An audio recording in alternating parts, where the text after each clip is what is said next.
the whole purpose of this is really to tell a story. So the FMEC, about 12 or whatever number of years ago, we started giving this Emerging Leader Award. And the board one day said in a board conversation, whatever happened to those people? We gave that an award. Sure. These were people who we had, we picked because they were a cut above, so to speak. So let's see what we can find out what's happened all these years later. Okay. So could you describe your path since you completed your residency training? Sure. When I read your email, I actually laughed because I was like, "Oh, where do I start?" Because it seemed like kind of straightforward, but not really. So, I guess since residency, I did a 2-year faculty development fellowship here in Pittsburgh at UPMC St. Margaret, and during that time, they also offered the ability to get an MPH at the University of Pittsburgh. So during that 2 years, those 2 years, I got the MPH as well. And then, as part of that fellowship, we got to rotate through different UPMC family medicine residency sites to practice precepting and working with different learners. And so I had gotten to know Shadyside along the way, and they happened to be looking for a faculty member, primarily with the intention of having that faculty member be a DO who could eventually take over directing the osteopathic part of the program, because it was dual accredited at that time. It still is.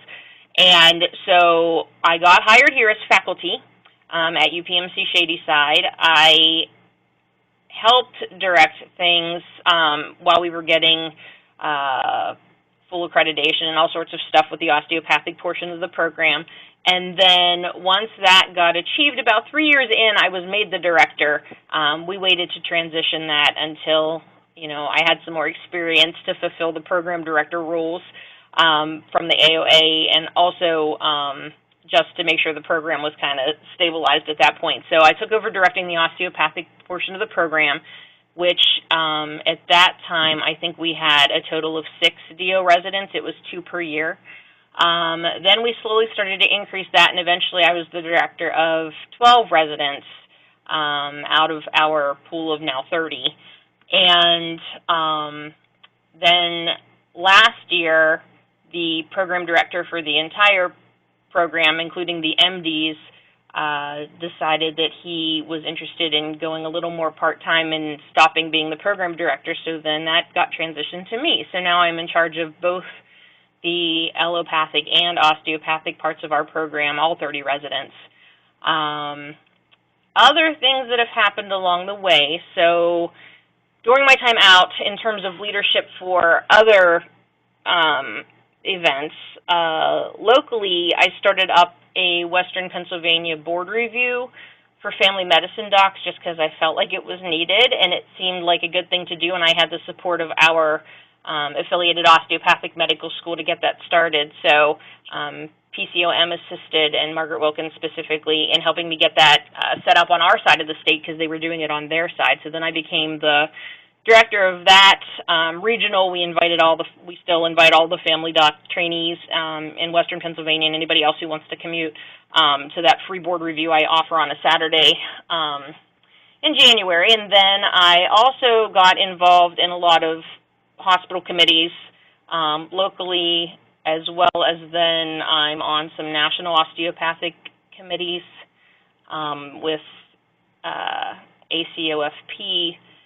And most recently, I've gotten more involved with graduate medical education at UPMC and the oversight of all of the training programs, and just became the co-chair of their accreditation review and quality committee for, again, all of the trainees at UPMC. So it's over 1,000. I think it's close to 1,200 trainees here.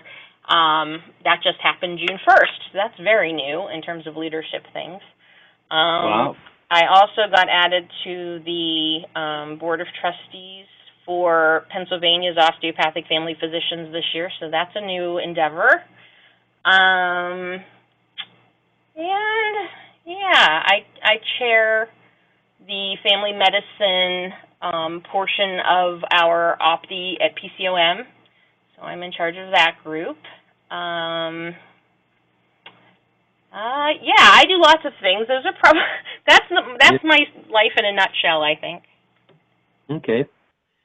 So, can you think back to when you were a resident, you were coming out of the program, and you were selected as an emerging leader? What was your ambitions at that time? What were your thoughts about your future and your impact? Sure. So I had decided, I think somewhere along my second year of residency, that I was interested in teaching. I think I'd always wanted to teach, actually. My mom had taught elementary school when I was growing up, and had it not been for her telling me how much politics was involved, I may have pursued elementary education. I don't know. But I always had a desire to teach, so I really had planned on doing a faculty development fellowship, and then eventually working as faculty for a residency and helping teach family docs. In terms of doing more with the osteopathic piece of things, that was kind of going to be icing on the cake. So I guess my original goal had been to become faculty, and then the next goal was to hopefully help direct an osteopathic program, which is what I got to do, and was very fortunate with that. Great. How do you see yourself as a leader? How would you describe yourself as a leader? I think I lead better than follow. Maybe that's how I ended up in so many leadership roles.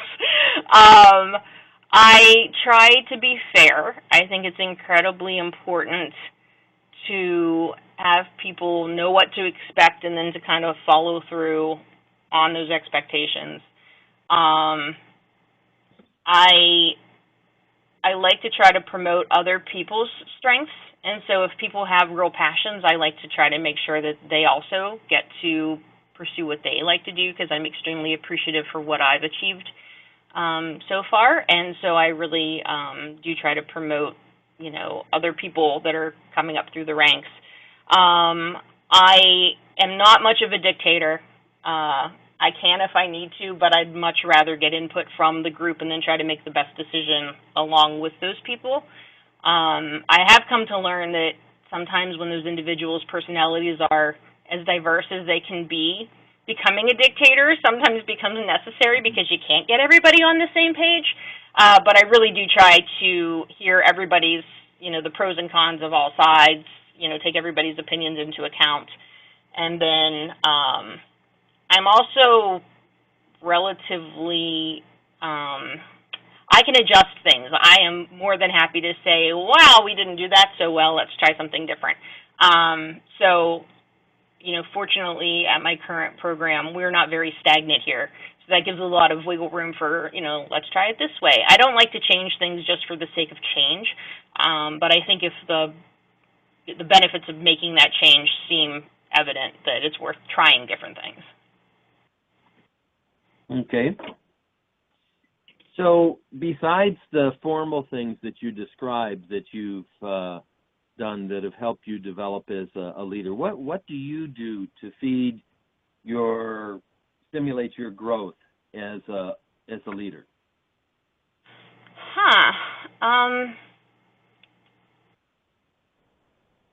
So it's really interesting because anytime I have to tell people kind of what my current roles are and what things I'm involved in, I think to myself, how did I get in this position? Like, what is it that, like, why am I the one sitting around this table?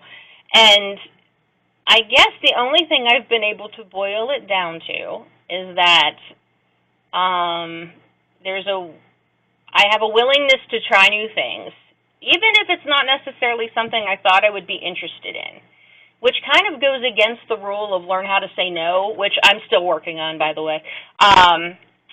And so for myself, I think it's been an advantage to not say no and to take on some opportunities just to try things out or see how it goes, and you don't really know until you try it, even if it's something that doesn't necessarily make you really excited up front. I think that, I've not turned down opportunities very often. What else have I done? I guess I've always been somewhat outspoken. I definitely am not the quiet one at a meeting. Though I try to politically correctly engage in those conversations. So I think tact has gone a long way for me. But I think because of the fact that I seem interested and actually have an opinion and am willing to say those things in forums, that is one of the reasons I have noticed that I've been asked then to be on other committees and other things that people are working on, both locally and kind of nationally. So, and looking back on my life, I just have to attribute some of it to my personality, I guess, and again, my willingness to not say no to things, because even growing up, I was captain of the majorettes, and I was in charge of our dance group in college, and I was chief resident as a resident. So for whatever reason, I've always gotten the opportunity to get to try to lead, and I think to me, what really makes me desire to do that is the knowledge that you're in a position then that can actually affect change. And I've never been one to just kind of sit back and accept what was handed to me. And I don't like to do that for our profession either. And so I think that's always been what's kind of stimulated my desire to get involved and to figure out different opportunities to have that kind of input and to see it as a luxury that I've been able to get around some of those tables over time. So have you gone through the NIPID program? Yeah, I just completed that last year, I think, or 2 years ago. 2 years ago. And how do you evaluate that as a leadership development opportunity? Sure. A little bit of it was overlap. I think the biggest strength of that was really the collegiality and hearing that your program or your self is not the only one engaged with difficulties that occur. So I think though there's obviously a skill set of learning how to do budgets and all that stuff, which I certainly appreciated, I also appreciated the fact that there are so many different types of leaders, and to be able to look at what they have going on versus what you have going on and seeing exactly what it is they're doing that's accomplished what they have going on, or if you figure that some of the things contributing to the problems, it's just kind of interesting to really get a group of people who have been in for whatever reason put in charge of something. And to see how that all works together and to realize that it takes all different kinds of leaders, depending on where you are, to make things work, and that there isn't one correct way. There's a lot of variety there. So there are some other development support strategies. For example, having a mentor or a coach, or reading, leadership literature, participating in discussion groups. What some people have done is they've kind of formed local groups, and they get together for dinner or breakfast or something like that every other month, or something like that. Have you done any of those kind of things? Not intentionally. I have tended to be incredibly busy, so I have not really felt. I'm surrounded by so many really excellent people who are good at different things that I think I'm a little more internal about it, in terms of I like to observe as much as I like to talk. Especially when I first meet people or I'm new to a group, I like to sit back and kind of see how the group interacts with one another. I like to see how that person in charge there, how they run meetings, how they engage the people around the table. So I think I'm more subtle in terms of how I sort of study how other people do this and try to learn and improve myself. It's been pretty rare that only one time in my life has somebody like flat out said, I would like to be your mentor, let's work on this. So that's been a really rare occurrence, and when that happened, I was like taken aback because I was like, wow, look, here's somebody who's actually like promoting this outright, and it's not like a secret, and not just somebody's office you keep showing up at and being like, hey, help me out. So I appreciate that. It's just not necessarily been as extroverted as I can be. That's not an area where I've really gone out of my way to seek that out. So have you had anybody who is your role model or is somebody that you really look to and try to emulate? Oh, absolutely.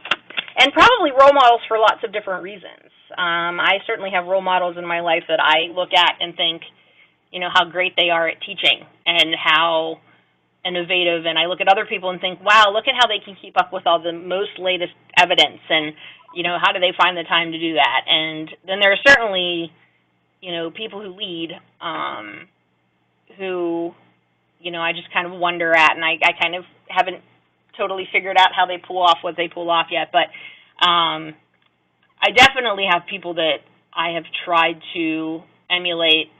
Much like other things in life, there's also some that I try to not do what they did, which is also, I appreciate all of that because, I think it takes all kinds, and some of it's my flavor and some of it isn't. And I think it behooves all of us to continue to try to better what we're doing and never be satisfied with the status quo. We can always do better, and there's always somebody else, that's doing something more better than yourself. So I think that I definitely have appreciated those people along the way. Now, whether or not I've ever come out and actually told any of them that, I think probably subtly they have gotten that impression. But yeah, there have definitely been role models in my life. Okay, great. So I'm always thinking that serendipity plays more of a role in most of our lives than we give credit to it. And I'm wondering if there's been any events or opportunities or something that came along the way that was a sort of random good fortune thing that occurred that helped you to develop. Yeah, so many things, actually. I am a big believer in, like my story I told you, sitting around the table and looking here and being like, how did I get in this room? I probably feel that way more than maybe I should. But I think that, one instance was when I was at one of the national osteopathic conferences, and I was there essentially by myself. None of my colleagues were there. I wasn't really friends with anybody who was currently there. But I was attending all the required meetings, and I went to our PCO MOPTI dinner meeting, and after that meeting was over, happened to start talking to the person who was in charge at the time. I think just because we were talking, I don't even remember what we were talking about. We were just talking because I had nothing better to do and nobody to hang out with. So I was talking with them and, a few other people that were kind of lingering because we all happened to kind of be there independently of our programs and such.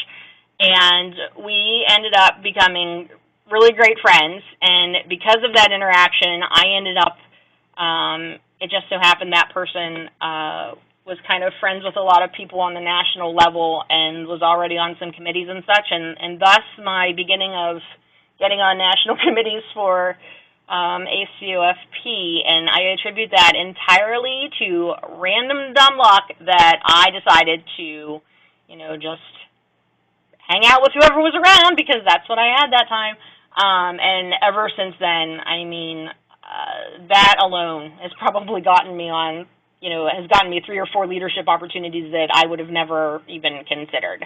And then because of friends I met through those friends, I ended up doing other stuff. So I really think, and whether it be, I'm sure some people see that as luck and, serendipity or whatever you want to call it. But I think I also appreciate that part of that is also whatever you brought to that situation. So I guess I believe in both parts of that. And, had I been mousy and quiet and shy, I'm not sure that I would have been in that same company. So, Right. I think you can never have too many friends, and I truly believe that. And I think, like I said, especially being in family medicine, my goodness, we thrive on diversity, and I like nothing better. So I really have always appreciated hanging out with random people and seeing how they tick and stuff. So that's probably one of the biggest situations I can think of. I met so many people that one meeting that it's really gone from there. So Cool. So what's your thought about receiving the FMEC Emerging Leader Award? What effect did that have on your development as a leader? Sure. If any. I think the one thing for sure, being early on when I had gotten that, was just to appreciate that somebody else felt like I could lead. And whether I knew why or not, I think just having that extra push to be like, I noticed, I think you do this well. I really appreciated having been recognized for any of that skill set. So I think that's probably what it had done the most, was a confidence boost. Because, I think,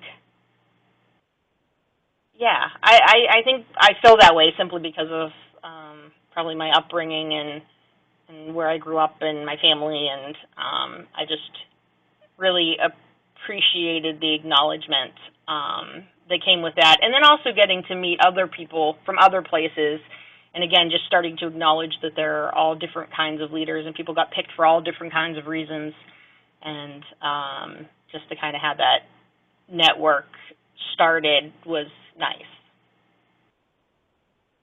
Cool. So, looking to the future, what are your hopes for the future? You're at what I would call mid-career stage. Is that fair to say?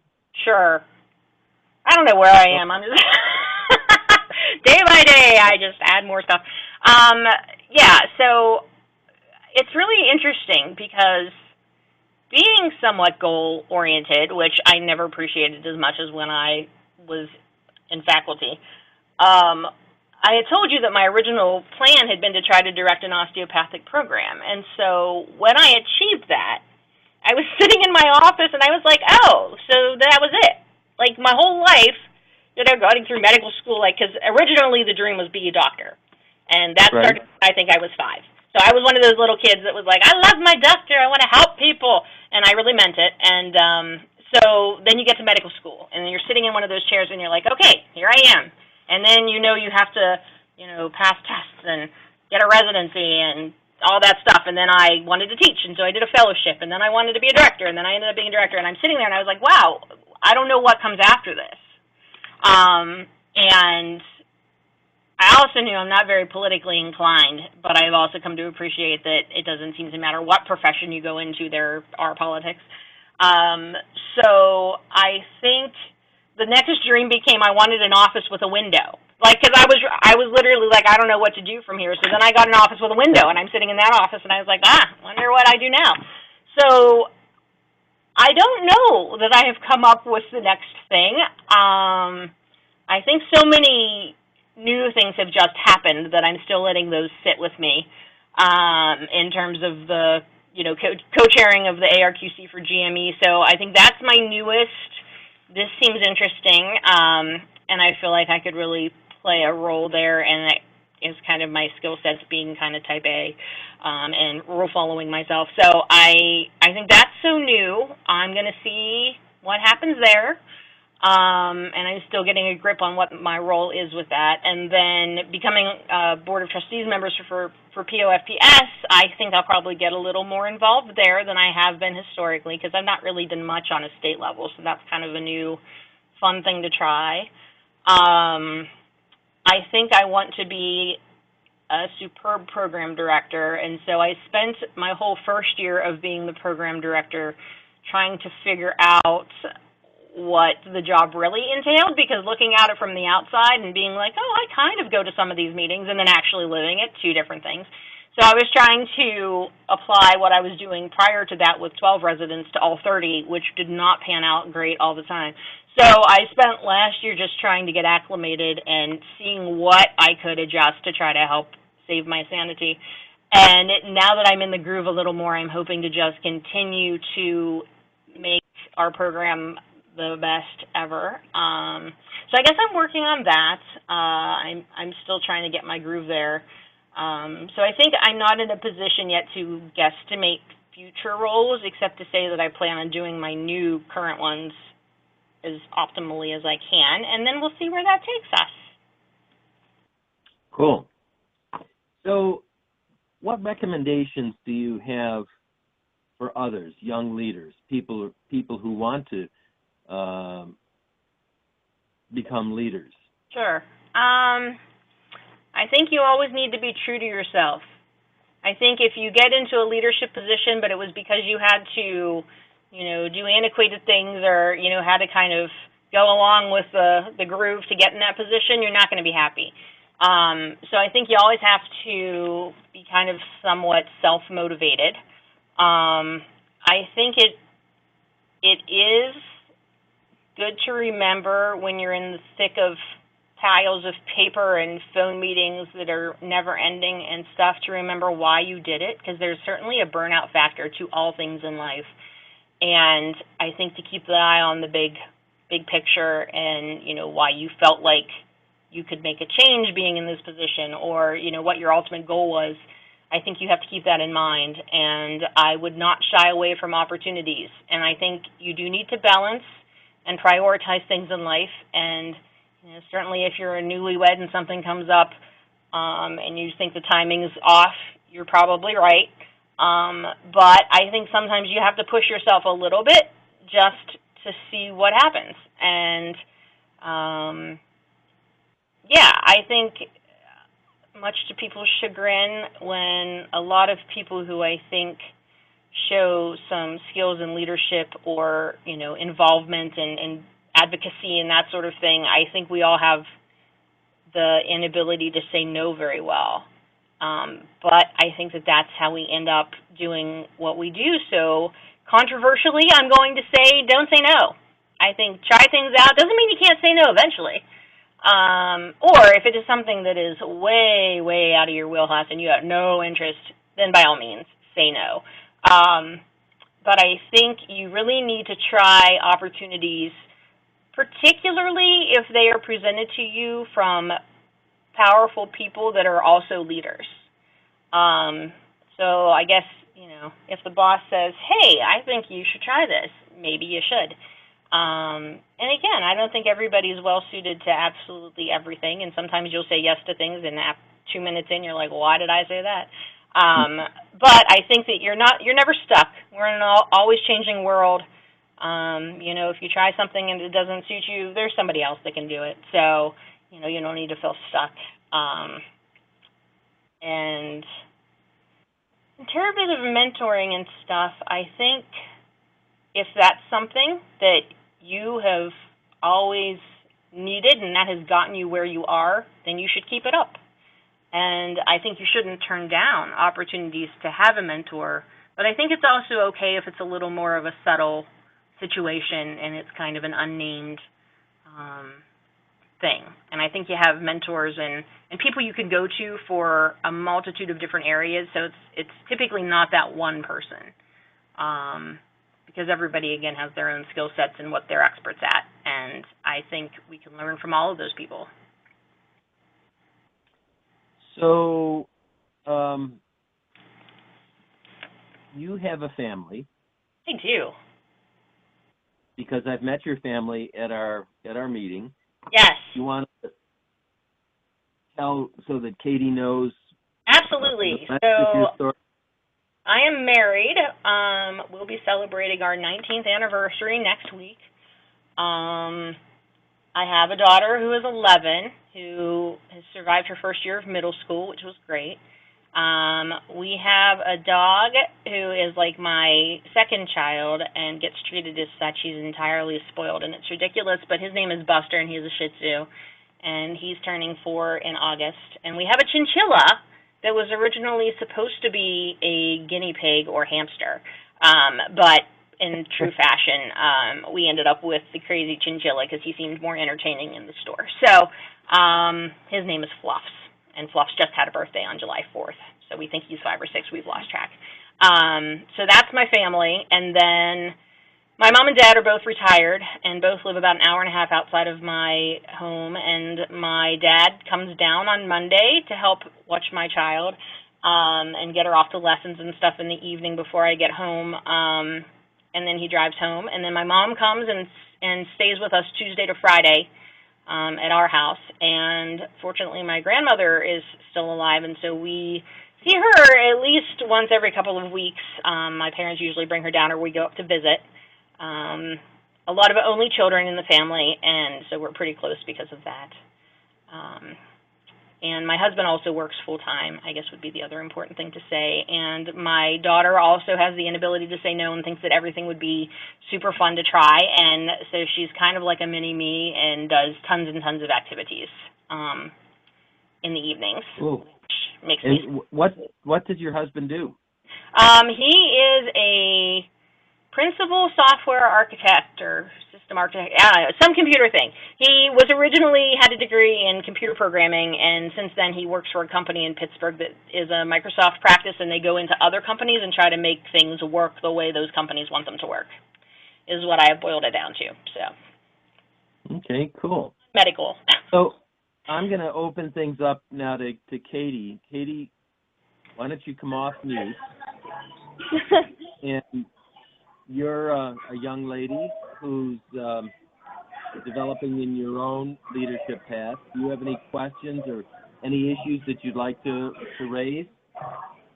One question that I had, just as you were talking about your leadership experience and even different recommendations that you would have to young emerging leaders. Yeah.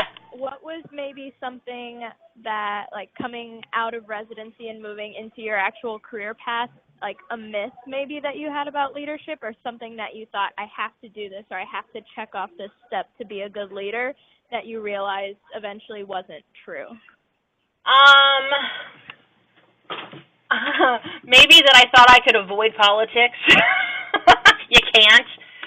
If you are a leader, somehow you are entrenched in things outside of your control, and then it is your job to figure out how to navigate those and not lose yourself in the insanity. So I think I didn't realize actually how much politics played a role in medicine, and that be local, national, statewide, it doesn't matter where you're looking, through which glass you're looking. I think that is really something, and though the fact that you can still succeed, even if you don't like them, you have to just accept that they are a necessary part of your life and figure out how to do that well to, achieve what it is you wanted to get out of it.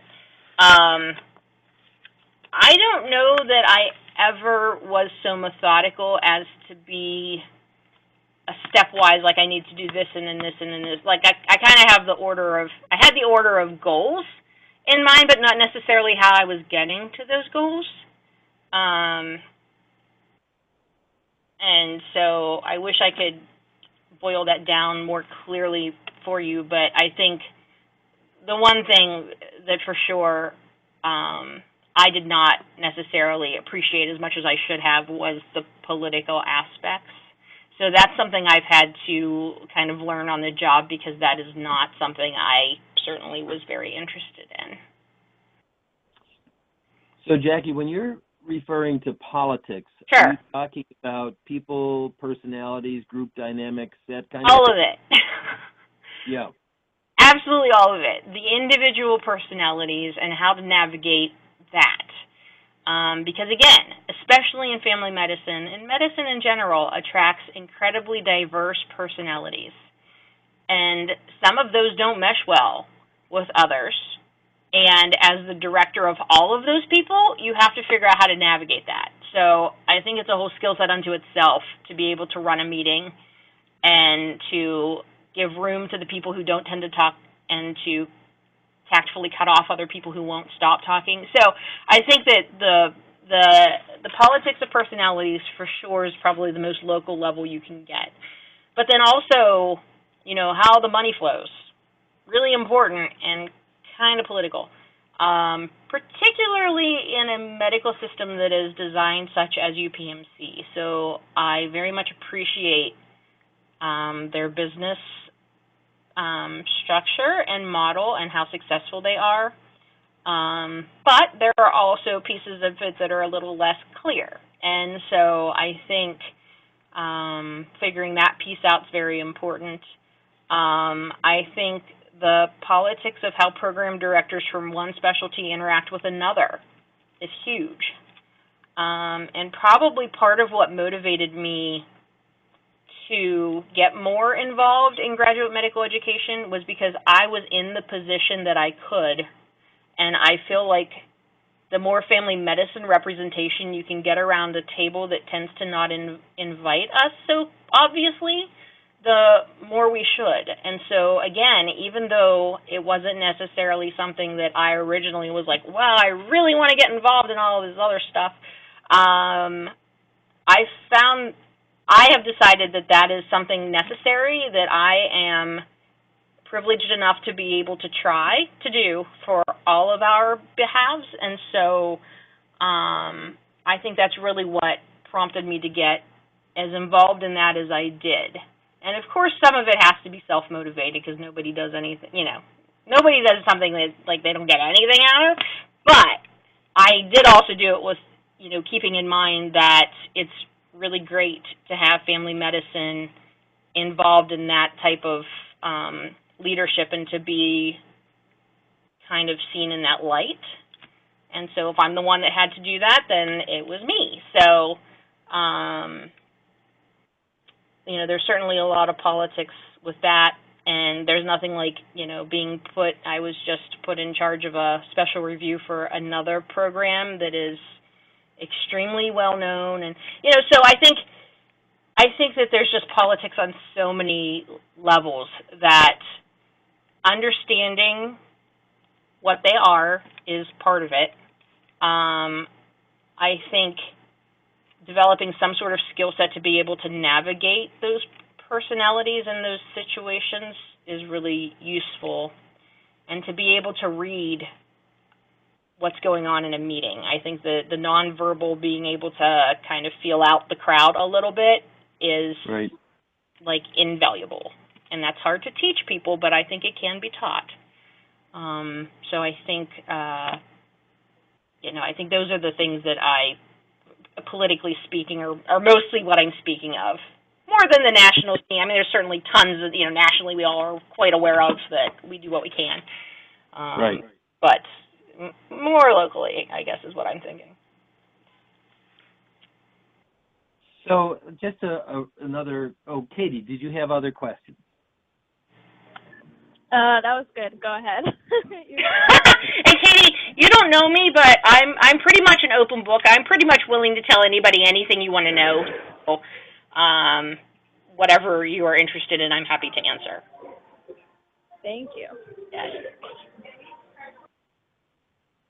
So I guess my other my final question for you, Jackie, is as a leader in an organization, you're moving into different spheres of influence, and you're in a very complex organization and complex systems.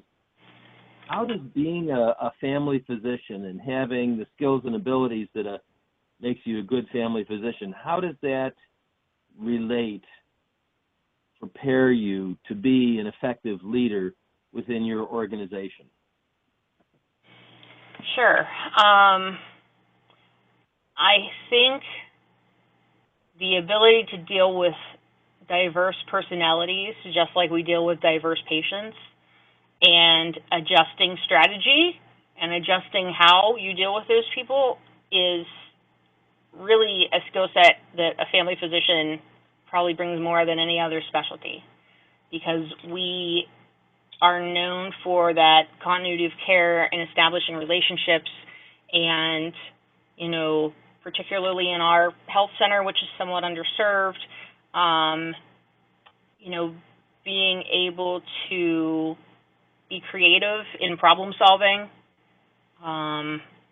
I think sometimes family medicine physicians, maybe to our own demise, are so good at creative problem solving that we don't necessarily take it to the people we needed to in the first place to say, hey, this doesn't work like this, because we make it work.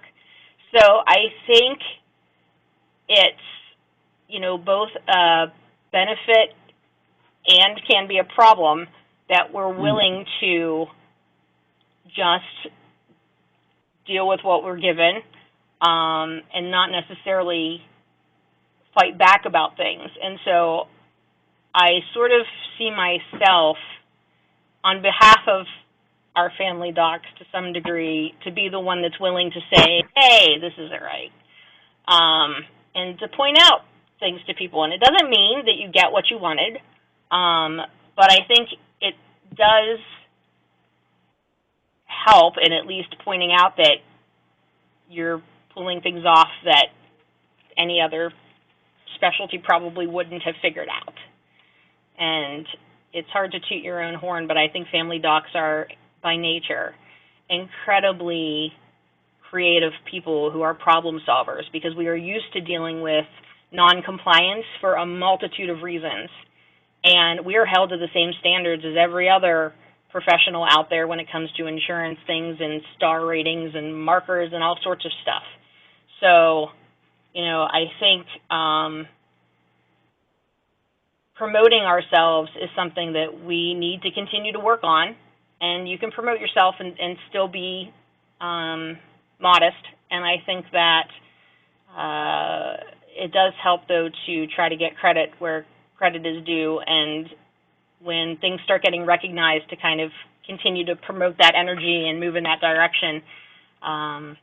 And, you know, I think just the diversity that we're used to dealing with in our creative energy and our desire to truly affect change and help people, and kind of the ground roots level attitude, I think serves us extremely well in leadership positions. And, you know, albeit maybe a little less common in those situations, I think you just have to sit and smile to yourself and think, all right, they're not used to this. That's okay. So I think that we bring a different energy to the room, maybe, as long as you're willing to let that energy out. And I think that that really helps promote our specialty. And, yeah, I think it's interesting, because also, having been an osteopathically trained physician, that profession was not always held to the same standards as an MD. And when you tell somebody you're a DO, sometimes you didn't get the same reaction, or, you know, sometimes I've noted sometimes that reaction is better. So I've come to not assume anything, but it's really interesting always kind of, you know, I was a female in a mostly male profession. You know, which is not the case anymore, but just, you know, I don't know how many guys walk into a room as a medical student, they're like, hey, the nurse is here, which still happens. And it's okay, you know, so I think it's fascinating to feel like you have the ability to still affect change, and, you know, to accept those little wins. And I don't think family docs, as a general rule, are used to instant gratification. We don't do anything for a patient and suddenly, instantly have fixed the problem, for the most part. So I think that we are used to small successes and being in there for the long haul, and kind of being happy with those little pieces you can get along the way and those little successes you can have.